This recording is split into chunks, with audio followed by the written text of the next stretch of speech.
Welcome to the Encouragement Engineering Podcast, where we help people to combat the negativity that inundates our daily lives with a positive perspective and positive action. Today's guest is Evan Mathews, and our guest today is a screenwriter, director, producer, and personal discipline advocate, overcoming abandonment and homelessness at an early age with his brother. However, with a mindset to overcome and achieve, Evan rose above the circumstances. Currently creating feature films, winning jury prizes, and writing screenplays, Evan grows his achievements with his brother and his focused mindset to personal development and keeping an indestructible mindset to rise above the circumstances. So I wanted to have Evan on today, and please welcome to the show, Evan Mathews. Evan, thank you so much for being here today. I really appreciate it. Oh, absolutely, Bob. It's great to be with you. Well, great. Well, let's, if we can, first tell people about you. We get a short intro there with your intro, or short information about you. Tell us more about how you got to where you are today.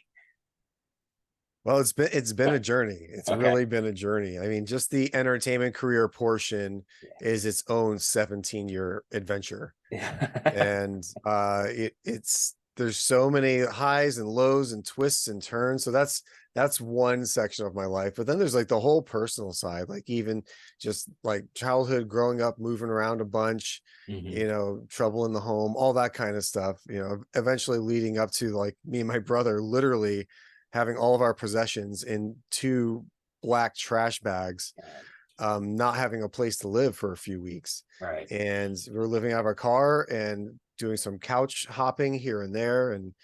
And our parents were going through this crazy dramatic divorce, and no one was like capable of like looking after us. So, do what we had to do. Right. And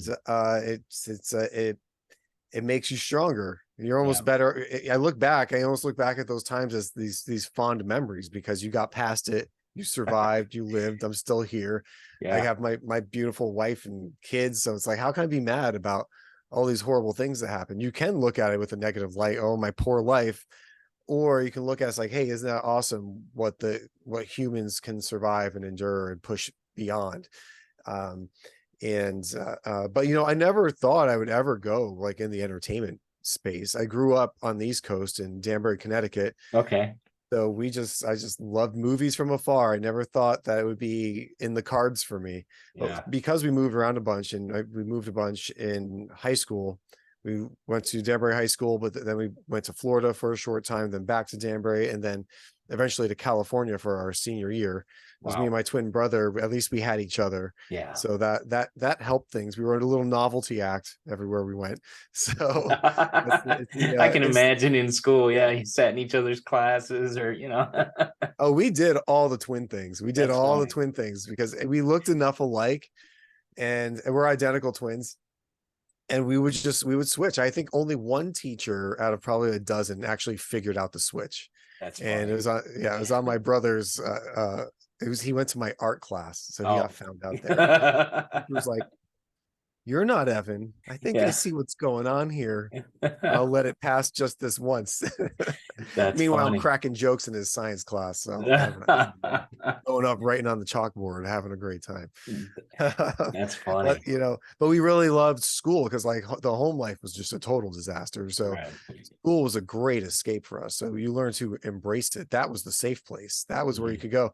And even like, people think of Connecticut as like rolling hills and foliage, but it's actually it's got a really rough inner city. Anyone that's like from the tri-state area typically knows Danbury, because everyone like from New York and New Jersey is going to go through there at some point. So it was a rough time in the 90s to like be in high school. There's a lot of just fights and crazy stuff and race relations, everything like going on with like OJ and Rodney King and all that, and the teachers were putting the news on in the class all the time. So it was a wild time to be there, but still thankful for all of that. And it, going through like hardship younger in life really prepares you for the future. I mean, at the cost of losing your innocence earlier. I mean, that's essentially what happens. Like the veil of safety drops away in your world when then that happens for anyone in like single parent households or orphans. I mean, that initial veil of safety is gone, and you realize no one's coming to the rescue, and it's up to you. Right. So that's, that's the school of hard knocks that happens. And but you can't look at yourself as a victim, otherwise you'll never be able to crawl out of that mess. Like you really have to pull If, yourself out of it. and if we can, let's jump on that point right there, because I think that's a great point. There is, we're not victims in anything, and stuff happens to us all. It's just, yeah, you've had a bit different scenario, but that's what I try to help people to realize is there's hope for all these scenarios that everybody goes through. Yours might be different than mine and some other people, but you may be the same as somebody else listening. And that idea that we have, you did it, like you mentioned, did it at an early age, so you learn to grow from that, you learn to strengthen yourself. It's like working out, not the way you necessarily want to do it, but you definitely grow from it. Do you think that helped solidify your future actions as you got older? A little bit. Okay. It gives you a place to dig deep Hmm. in those really tough times that you don't know what's coming in the future, but something is now like imbued in your being, that you're able to go to a depth that you didn't realize was there. And especially working the entertainment industry, like you really have to have thick skin. I mean, Right. even like one of my first job was an intern, Yeah. and I started off in like the story room at this production company called Phoenix Pictures on the Sony lot. And every intern has to go like just make photocopies of scripts and do coverage and data entry and get coffee. Like that's what you do. You just want to be around and see what you osmose from everybody. But because I had to commute from UC Riverside, which is like a little hole in the wall college no one knows, it's like in the middle of Southern California called the Inland Empire. Everyone leaves. Everyone's getting out of there. The nickname for UCR was University of California Rejects, but it was the one school me and my brother both got into, and we didn't want to separate as twins. So we're like, Right. okay, hey, maybe it's next to a river. It's called Riverside. There's no river there. So, but we were from Okay. Yeah. Connecticut, so we didn't know. We never did a Yeah. tour. So we just went with it, and we were happy to be there. Yeah. But because I had to commute so far into Los Angeles, it's like a 90-minute drive. Wow. I would get Yeah. there ahead of all the traffic, be Hmm. the first one there and the last to leave. And when you're doing that, 3-4 days a week as an intern, you're meeting all the other executive assistants, all the other executives and VPs. And eventually I got moved out of the story department because they see that I'm here all the time, putting in the extra effort. And I got to be on the CEO's desk next to the first assistant, helping her out. So the thick skin comes in when you have all these agents and managers calling and they're screaming at you because I'm a scared intern who's Right. terrible at my job. And I'm asking how to spell like the biggest agent's name in Hollywood. I'm like, excuse me, can you repeat that one more time? Like, get your boss on the phone. Jeez. So it's just, and you kind of smile and laugh. You're like, no one's saying anything worse than my own father has said to me. So this is fine. So, and then you go home and I share the stories with my twin brother or my roommates at the time, and we laugh about it. It's kind of like Entourage, and Wow. that's the early beginnings. But yeah, you're not a victim. You have all these lessons you learn. No, and everyone, you're right. Everyone has these Yeah. hardships. No Yeah. one goes through life without taking damage. Right. Right. Right. There's Well, no one's got God mode on and not taking damage, right? So right. it's like everyone's gonna get theirs at some point. It's like, okay, can you get up and move beyond it? Because you have the ability, just like working out and putting Yeah. on muscle, like you have to break that muscle down so it can grow bigger and stronger. I mean, the same things happen to us. Well, and you mentioned something too, that with you and your brother literally having your belongings in a bag, and I think that's a good metaphor, if you will, for what we carry through life. Is we carry all this stuff that happened to us previously that could be 20, 30, 40 years ago, and we're still carrying this baggage. We don't have to do that. We can drop that where it was, learn from it, and move on. It's not easy to do for many, many, many people, but how did you do that? Because, I mean, it seems like you just kind of phased into it, just appreciating everything because you didn't have a good home life. Is that it? Well, you have to do the self work. I Yeah. think a lot of people are willing to invest in so many different areas of their life, maybe it's their car or their business or whatever, right? But when we actually want to spend money and like do the self work and work on yourself, whether it's like getting therapy, self-help books, hiring a coach, a life coach, a fitness coach, getting mentors, like going down the road of finding people with experience to help hold up the mirror to you to see what's really there and see what you can fix on and work. And if something's holding you back, there's some sort of block, something that happened in your past, you got to face that demon head on and you got to conquer it. And then you have to realize, just like we got the good angel on one shoulder, we got the bad one on the other, and neither are going anywhere. It's like, which one are you allowing to have the dominant voice? And one of my biggest problems and the biggest things I had to overcome, and I advocate the most, like on my Instagram account, is negative self-talk. Yeah. And overcoming how poorly people speak to themselves. And I was the worst. I would tell people, it would break your heart if you knew how badly I spoke to myself and how little I thought of myself. And it's always interesting to me because what's the one thing we say when somebody says, "How are you?" Well, we could say fine, you say good, or we could go into the diatribe of what's really going on. And some people do. Do you steer away from that? How do you, tell us about that more, about that attitude. If someone asks me how I'm doing, I literally share with them what I'm excited about in life right now. It's like, hey, let's see if we can find common ground. I'm gonna really, if you really want to know, because you asked, I'm going to tell you. It's like, you know what? I just had the pitch of my life. I convinced a room full of producers to give me $3 million to go make this movie together. And I was an 11th hour ad, and I just pulled out like the best pitch I could, because it was a genuine great thing. And I'm so excited for this project. And, but that's enough about me. Like, what's going on with you in your life? Like, are you still working on this or that? Or, I used to hate networking events. I used to hate them and avoid them at all costs, because I would have such an ego going in, and I knew I wanted something from somebody else. I didn't know what it was, but I was like there to like search for gold on people's bodies. It was it's like, what a horrible way to like enter into that space. Like, because you're putting yourself in a lower position, right? You start off down because you want something from somebody else who's up ahead of you. So you're already projecting all this stuff into the situation, and it's a mess. Now, when I go into a networking event, I have zero expectations other than to provide value. There you go.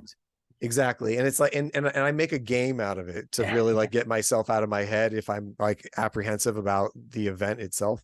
So for instance, I'll say, okay, I wonder how long I can ask somebody questions until they ask me a question.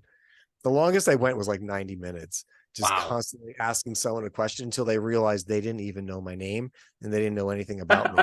They didn't even bother looking at the name tag or what? I just kept it going. I was just like, this guy's never going to ask. He's never going to ask, but he's going to think we're best friends because I'm learning everything about this guy. And I just think it's genuinely fascinating. And it wasn't to like mock that person or be negative. I was really curious about what it was someone who worked in film finance. I'm like, you know what? I don't know a lot about that subject. I'm just going to ask you until your ears bleed or you want to change the subject. So I'm going to go for it. I'm going to learn as much as I can. And he thought, he was like, man, that was a great conversation. I'm like, I'm glad you thought so. Yeah. I need something to drink, but whoa, that's something. But that's great, because it brings about that idea of curiosity. We need to have that curiosity for life, what we can learn and how we can grow. That's a great example of using that. How else do you do? I mean, I'm sure you do that with films as you build a film or create a film. Is that curiosity of what could this path do or that path do? Do you integrate that like that? Oh, absolutely. So I'm in pre-production on my first feature film right now. And there's so much of that, because when I meet different department heads that we're interviewing for the job, like the head of wardrobe or the head of production design, I'll look at their resume. I've compared it against the resumes of like a dozen other people in that position. And so I find what I'm resonating with, so I'm instantly curious. I'm like, what have they done? How do they get in front of me? How do we know? So I already know some basic questions I'm going to ask. If I don't know anything, I haven't done any research, the first thing I'll always ask is, oh, so how do you guys know each other? Because we have something instantly in common. We're all at the same table. So I'm already fascinated with the situation. How do we all know each other? And that starts getting the relationships and the history going on. Even if it's a new relationship, we can talk about the other people that brought us to the table. So there's always a way to keep that going. But but if you're truly curious and you want to know and you start doing your due diligence and you're digging a little bit, Next thing you know, oh, this person worked on this project I did 12 years ago. Maybe we have an opportunity to go down memory lane together and start sharing, have like a truly shared experience. Now we actually are growing roots together in this Right. moment. So you start to take a foothold in their mind, and then you start talking about the project, and you find ways to lead them into participating creatively, so they're already making the movie. Right, so Right. now they already see themselves in the position, we're already collaborating, we're already doing that. You want to get that participation, you want to get them to open up, and not in a manipulative way.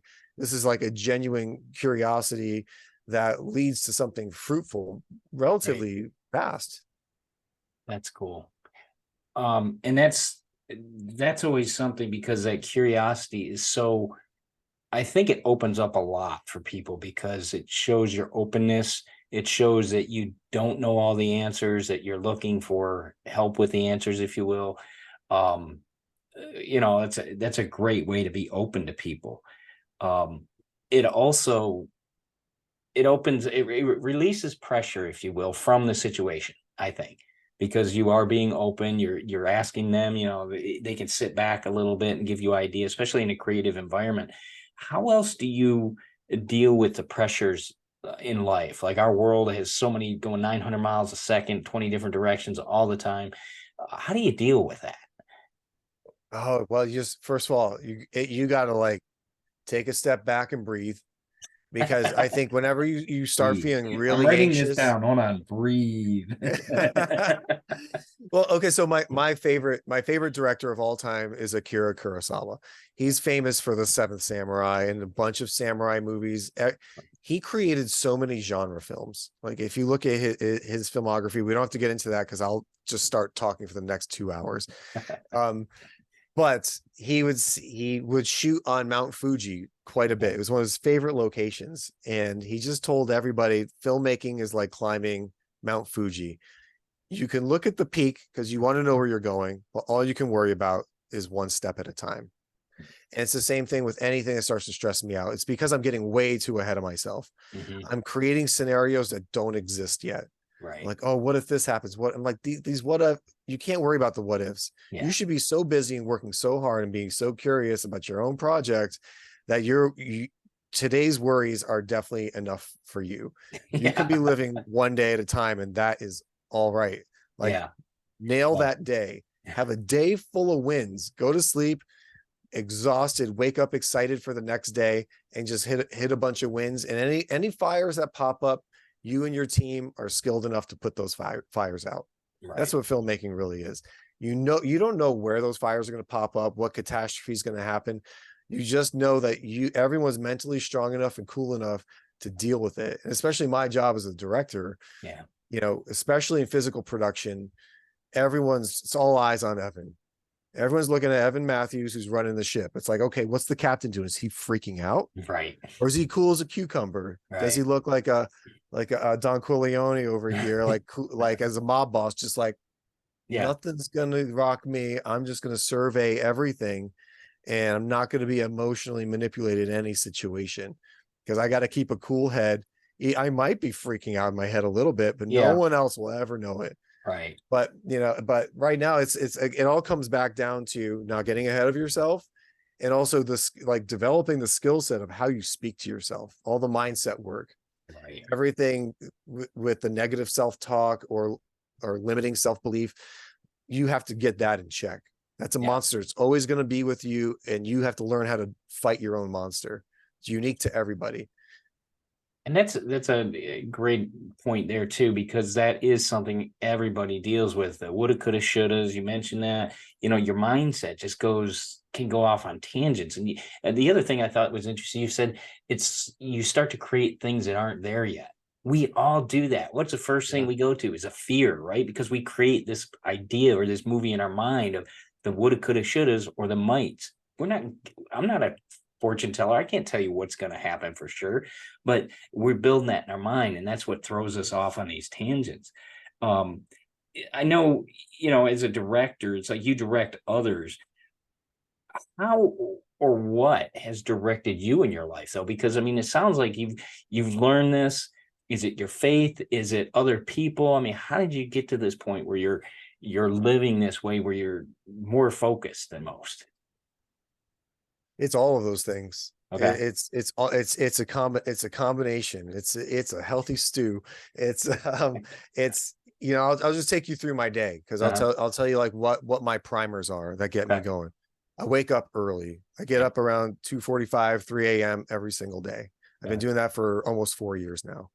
And I get some coffee going, and I sit down and I pray and I read the Bible and I Mhm. meditate and I think on these things, and I have that quiet time. That's why I'm up so early, because I got a Yeah. wife and 2 kids, right? I So hear you. I got to, I you hear can't you. just like hope you find time during the day. Everyone's like, oh, Yeah. fine, let's find time. You have to make time. Yeah. You have to be so disciplined in this. And I make that time and I don't miss. It's too critical to my success, my mindset, accruing that stack of wins before the sun is up, right? Mhm. So that's part one. Next thing I'll do, I'll switch over to reading books on finance, books on filmmaking, Mhm. Stoics, philosophy. That's in addition to like going through like some Bible verses that resonate, Right. or think, or just reading through a certain chapter.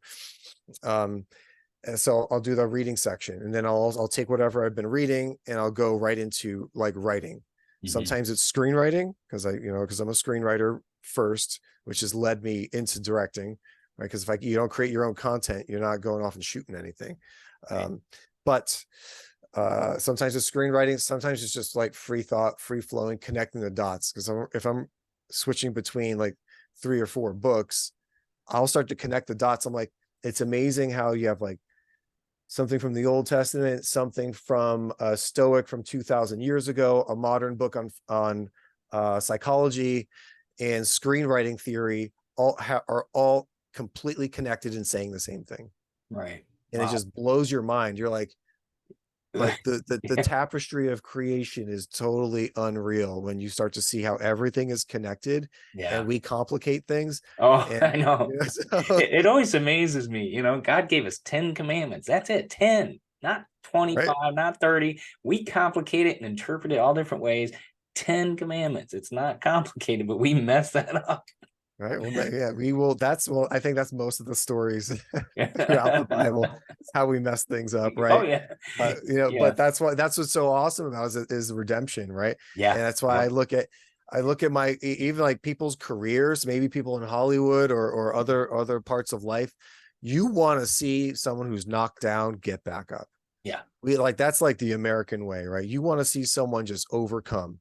Like the redemption arc is ingrained in American culture, right? So it's a big part of who we are, whether Right. we like it or not. Like you're born into it.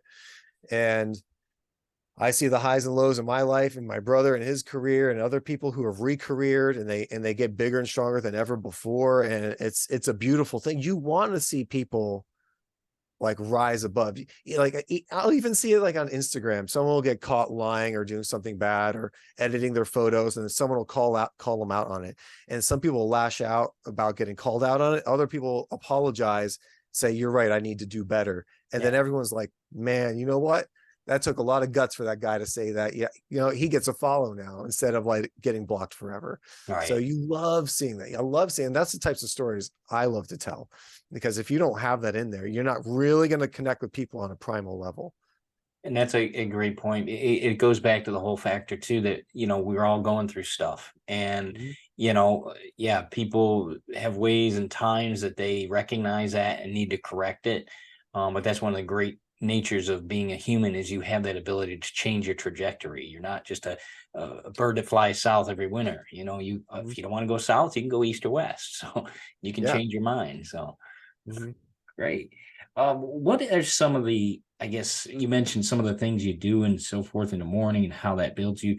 What about habits? I mean, you went through, if you will, a physical change. You said that you're working out and your Yeah, physical fitness there. How has that discipline been, and what are some of the things you did to get that going, if you will? absolutely. So that's all a part of my morning routine. Like I Okay. continue past like the writing portion, then I just, I grab my pre-workout and I'm off to the gym. I'm trying to get to the gym around, but somewhere between 4 and 5 in the morning. Okay. So, and I I love it. It's the most precious time of the day for me, like this whole morning routine. And then that getting super psyched up, going to my car, going to drive to the gym. And I didn't always feel that way. Yeah. I used to be like, oh, and some mornings I'm like, I don't feel like working out today. I'm already having the bad thoughts. I'm Right. already going to war with myself while I'm But going where out do the you end door. up?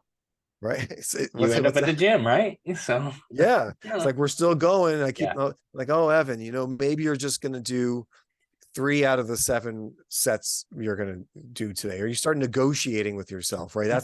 You're already in trouble. These are all non-negotiables. I know Mhm. this, but there's always a voice. Oh, you're tired today. Oh, you're this and that. Like, yeah, I got less sleep. I was up till 10:30 because I needed to spend more time with my wife because I've been busy. And so that means I'm getting less sleep, but now you're at a disadvantage. You're playing an away game now. You better win on the road. Right. So this is actually going to make you mentally tougher if you show yourself who's boss, not your emotions, not the little devil on your shoulder.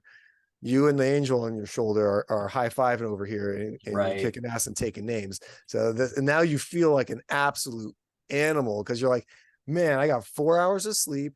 I crushed legs today. And now I'm going to go. It's like, what else? What else is next? What's going to stop me? Because I'm Evan steamrolling everything now. And and when COVID kicked off, I saw the writing on the wall. I'm like, oh man, they're locking us down. Oh, Yeah. we're not even allowed to breathe right. This is crazy. So I'm like, all right, I better get my act together. And my brother was in really good shape at the time. He is right now. He's in fantastic shape. It's like, what did you do? He's like, just drop and give me 5 push-ups. I'm like, that's it. He's like, yep. And tomorrow do 6 and then build on it.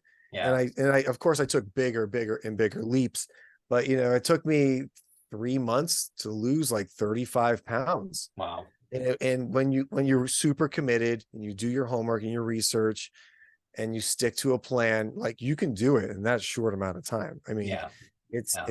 I needed it. My back hurt. I woke up miserable. I was depressed, like all the things that come with being sedentary. Yeah. You can kick it. You can really kick it in the butt. You can really do it. And I'm a big advocate for that for everybody. And even at the gym, even if it's for the mental game was the biggest Yeah. like boom from going to the gym because you're constantly at war. It's like some days you're just on autopilot and you're just slaying everything. Other days you're just fighting with yourself the whole time. Right. And as long as you win, man, it's an epic victory, right? As Win long over as you win, it's yourself. an epic victory on those days. And oh man, it just feels great. I mean, that just puts you in such a better mood. You start off being more gassed and you come out on top. It's just you feel fantastic. And then it's now it's 7 a.m. Right. and the sun is up and you're just getting Right. You're warmed just up. getting And now you going. got the whole rest of your day. That's awesome. Yeah. Well, Evan, I mean, this is a great point, some great points here. Where can people get a hold of you? Where can they follow you? Let's tell them, your website, all that information, so we make sure they can follow you and get a hold of you. Absolutely. I'm going to keep it simple. It's Evan, the letter B, Mathews, Evan B. Mathews on Instagram. So just look up Evan B. Mathews. It's a public profile. Since I'm going into I'm in pre-production on my movie. We're going to be shooting soon. People want to find me there. I'm just documenting the whole journey. It's like, you want to know what it's like to make like, a $3 million first time feature film. Like, let's go do it. It's not my first film I've ever made, but it's my first feature length. So, and I've done a lot of other stuff. People can check out my resume on IMDb, but everything's on my Instagram. I love to interact with people and I love to share. I just want to provide value for others. And yeah, I'll keep it simple. Yeah. Evan B. Mathews on IG. Well, we'll make sure we have that all in the show notes. Evan, I want to thank you for being a guest here on the Encouragement Engineering Podcast. I appreciate the insight, the positiveness, your efforts. You're crushing it. And now I want to go, I want to go make sure I hit my push-ups here in a little bit and get some more done today. So I appreciate it. Thank you so much. I'm going to DM you. I'm going to make sure, man. Don't sleep on it. All right, let's do it. I will. I'm up early. I'm at 4:30 Eastern. So, I'm kind of in the same. Man. There you go. There you go. But I appreciate your time today. So thank you so much. You have a great Bob. day. Thank you. You too. All right.